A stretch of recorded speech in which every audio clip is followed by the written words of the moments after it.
Greenly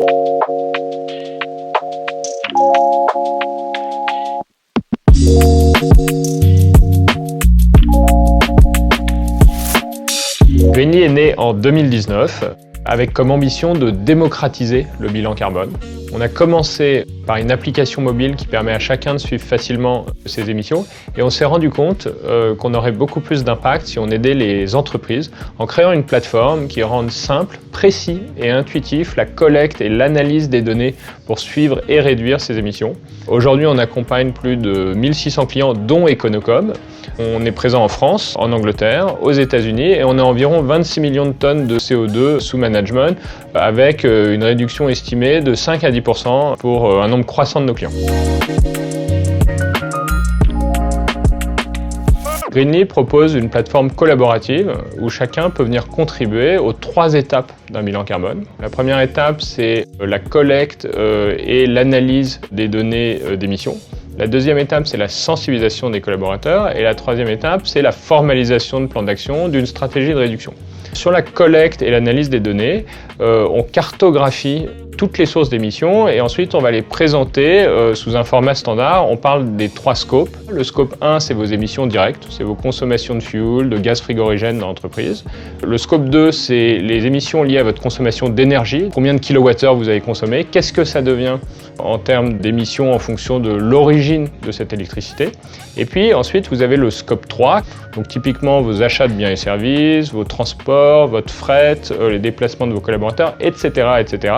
Et on va s'intégrer à tous les logiciels de l'entreprise qui permettent de quantifier ça automatiquement ou alors simplifier la collecte de données. Plus vous êtes précis dans l'analyse des données physiques, plus il est simple de formaliser des plans d'action qui permettent à chaque département de dire en fait comment est-ce que je peux réallouer mes activités pour offrir le même service mais avec une intensité carbone beaucoup plus faible. Et c'est ça qu'on déploie notamment chez Econocom. Alors je suis convaincu qu'on va réussir à réduire drastiquement nos émissions, mais malheureusement pas forcément avant 2030. Aujourd'hui, les émissions continuent d'augmenter, mais on assiste à un point de bascule.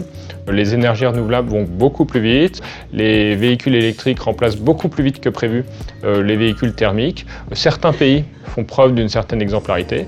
Il reste énormément à faire, il faut totalement sortir du charbon. Les pays comme la France arrivent à le faire. En Chine, en Inde, c'est pas le cas.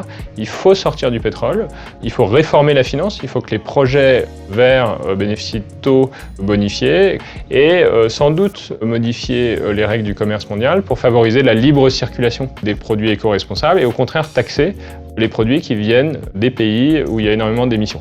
Donc ces mesures, on les connaît.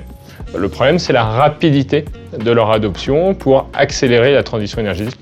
Je suis très optimiste, mais voilà, il faut quand même qu'on aille plus vite. Je pense que la valeur la plus importante pour parvenir rapidement à une économie responsable, c'est l'audace. Ça me fait penser à la citation de Danton, de l'audace, toujours de l'audace, encore de l'audace. Il parlait à l'époque de la France qui était révolutionnaire, qui était menacée. Aujourd'hui, c'est le monde qui est menacé. Pour moi, l'audace, je l'associe à l'innovation. L'innovation ne suffira pas, mais il n'y aura pas de transition sans innovation. Et donc, les entreprises doivent arriver avec des solutions. C'est ce qu'on essaye de faire chez Greenly. C'est ce que Econocom aussi essaye de faire en travaillant avec nous. On est très, très alignés, je pense, là-dessus, sur cette valeur.